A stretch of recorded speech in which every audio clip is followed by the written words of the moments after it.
En 1842, Diego Cao découvre l'estuaire du fleuve Congo. Cette découverte lance l'histoire moderne d'une nation qui se créera autour de l'exploration du fleuve Congo. Le premier monument installé par le Portugais est le Padrao, un pilier en pierre qui déclare le territoire comme une découverte portugaise. Il y a de fortes chances que, comme tout territoire découvert à cette époque, l'une des premières infrastructures réalisées ou développées fut un port. Mais pourquoi un port ? Parlons un peu d'histoire. Les premiers ports de l'Antiquité remontent à plus de 3000 ans avant Jésus-Christ. Certaines de ces zones portuaires sont toujours habitées, comme la zone du port de Byblos, au Liban, qui est une zone portuaire de plus de 5000 ans. Depuis le début de leur existence, les ports ont été un moteur de développement et de création des colonies humaines. De nombreuses villes doivent leur existence à des ports et se développent autour de ceux-ci. Les ports sont des zones d'eau protégées qui permettent aux navires de s'amarrer, charger et décharger les personnes et biens. Les ports sont utilisés pour la pêche, les voyages et les loisirs, les activités militaires, le commerce et les industries. Comme précédemment dit, les ports sont souvent les premières grandes infrastructures réalisées lors de la découverte d'un territoire. L'eau étant la principale raison d'établissement des colonies humaines, la navigation étant le principal mode de déplacement à grande distance et à grande échelle du passé. Un exemple est dans l'histoire congolaise, où le premier symbole du commerce entre le royaume et l'Europe était le port royal de Mpinda, du roi Congo, Alfonso II, vers 1556. Même sous la colonie, l'importance des ports se voit par la masse des biens exportés par les ports et la concentration des colons dans les villes portuaires. En 1905, sur 2511 Européens en République démocratique du Congo, les plus grands regroupements se situent à Boma et à Matadi. Le Congo exporte 280 000 kg d'ivoire et 1 602 000 kg de caoutchouc, dont la destination principale est le port d'Anvers. Le transport maritime représente 90% du commerce international. Le transport maritime permet le transport de larges quantités et larges masses de biens à moindre coût. Pour une nation, avoir des ports permettant d'importer et d'exporter est un sérieux atout. Un port permet d'exporter des matières pour obtenir des revenus, d'importer des produits permettant le développement des infrastructures. Les ports sont aussi des infrastructures d'importance pour les industries, permettant d'importer leurs matières premières et exporter leurs produits finis, tout en étant proches d'une zone d'eau.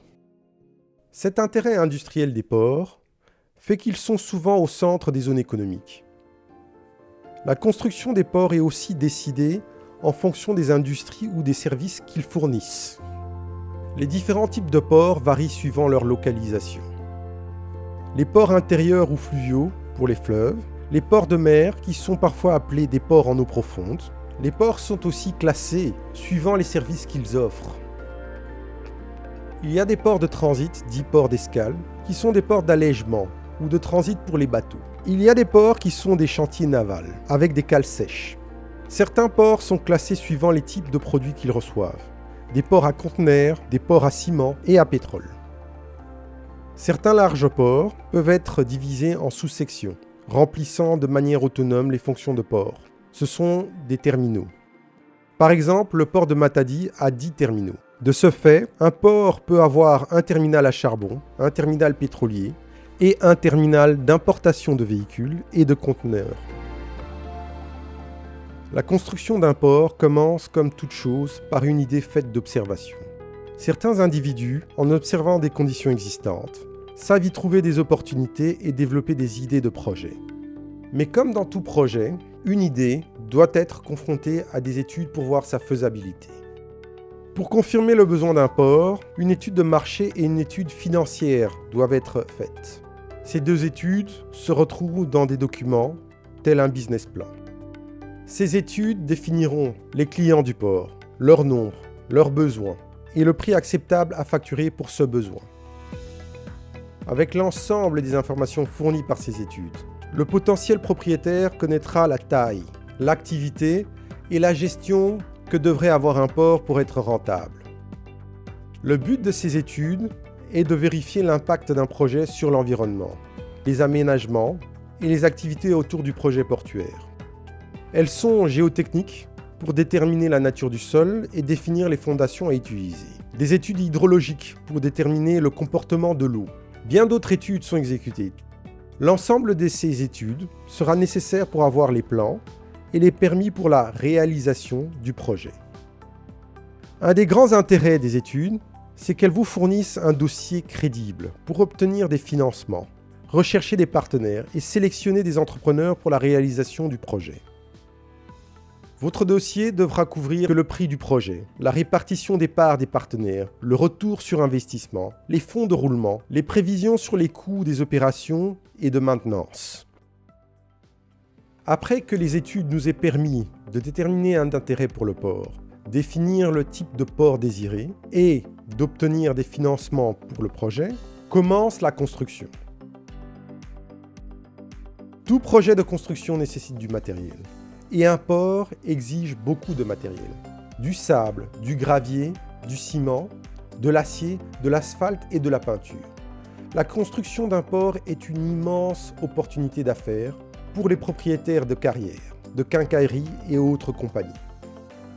Pour un port d'une centaine de mètres, prévoir une cinquantaine de personnes pour une construction de plus d'1 an n'est pas quelque chose d'exceptionnel.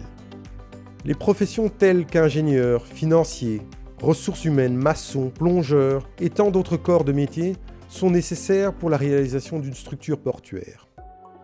La construction d'un port nécessite aussi un bon charroi d'engin, comprenant des équipements terrestres mais aussi maritimes.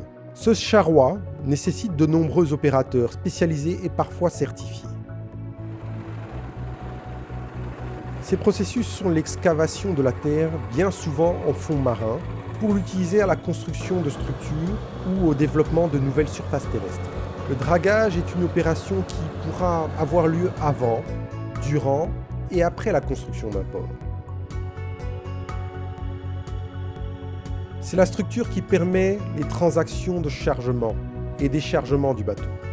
Elle se compose d'une surface horizontale pouvant supporter les poids des chargements et équipements. C'est le mur contre lequel les bateaux accostent. Il doit être assez solide pour protéger le quai. Le mur de quai aura une couronne en béton armé, qui est sa partie où se percutent les navires qui s'amarrent. Cette couronne aura des défenses pour absorber les chocs des navires. Ces défenses seront en bois, plastique ou un mécanisme métallique d'absorption d'impact. La couronne aura aussi des bollards pour attacher les navires. Le brise-lames. C'est un mur utilisé pour absorber ou rejeter la force des vagues qui assaillent la côte. Cette structure protège le port et les navires contre la force des cours d'eau. La jetée. C'est une surface suspendue au-dessus des colonnes appelées pieux. Les jetées sont des quais qui, grâce à leurs pieux, peuvent s'avancer dans des zones profondes de l'eau. La cale sèche. C'est la partie du port où les bateaux peuvent être gardés au sec pour leur entretien ou leur construction. Une rampe de quai. Cette structure permet de tirer les navires hors de l'eau.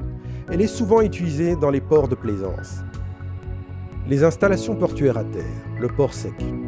Cette zone, parfois appelée le port sec, est une zone où les marchandises du quai sont entreposées lorsqu'elles arrivent ou s'apprêtent à partir avec d'autres moyens de transport. Cette zone peut inclure des chemins de fer, des routes, des dépôts, un aéroport ou d'autres installations. En soi, c'est la zone où le port se connecte au reste du territoire. La rentabilité d'un port est plus basée sur la rapidité du trafic des produits du port que sur la capacité du port à stocker des produits.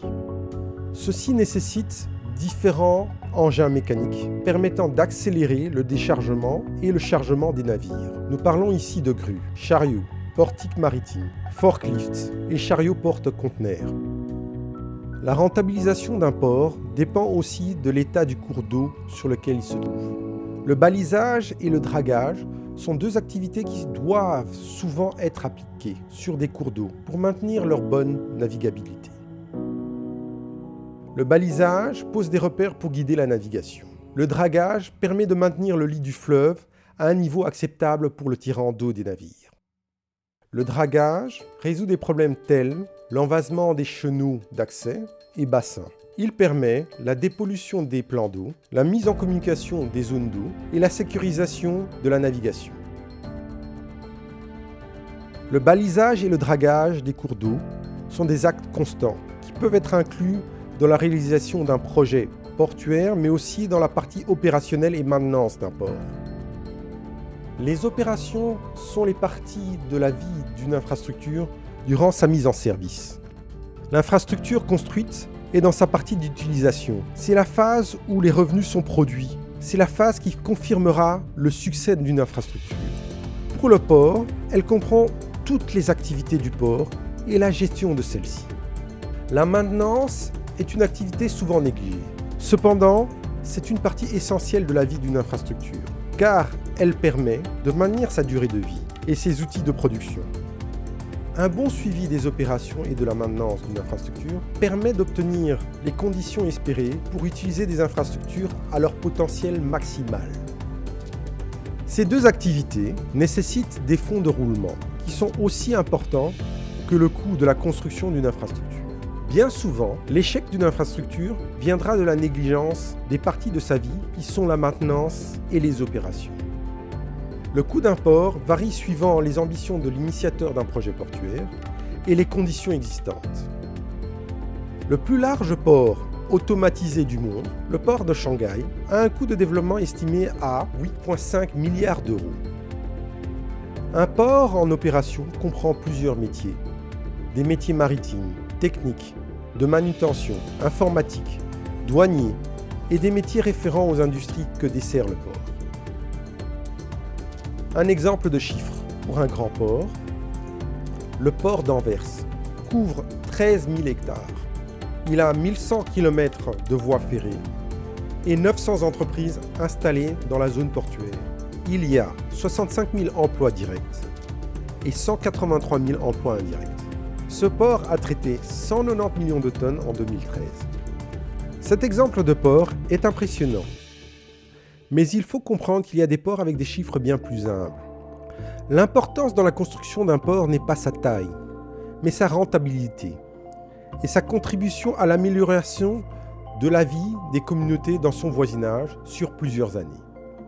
Dans certains pays, les infrastructures portuaires font partie de la colonne vertébrale des infrastructures de transport.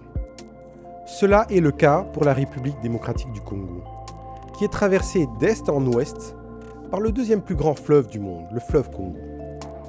Ce fleuve relie les villes du Congo par des infrastructures portuaires. Ces villes sont Matadi, Banana, Boma, Bumba, Ilebo, Kindu, Kinshasa, Kisangani, Mbandaka, Ndangi. Le pays a aussi des ports au niveau des lacs Tanganyika et Kivu, dans des villes telles que Kalemi, Bukavu et Goma. Il existe aussi d'innombrables petits ports, parfois appelés débarcadères, que nous ne citerons pas dans cette émission, faute de temps. Le Congo est un pays nécessitant la réhabilitation de l'ensemble de son réseau fluvial et portuaire. Il existe des projets ambitieux, tels que le port en eau profonde de Banana, qui essaie de relancer la dynamique portuaire du pays. Cette émission touche à sa fin. Nous vous remercions pour votre temps et nous espérons que cette présentation vous aura procuré des réponses, mais aussi une passion pour les métiers qui touchent aux infrastructures et à l'industrie.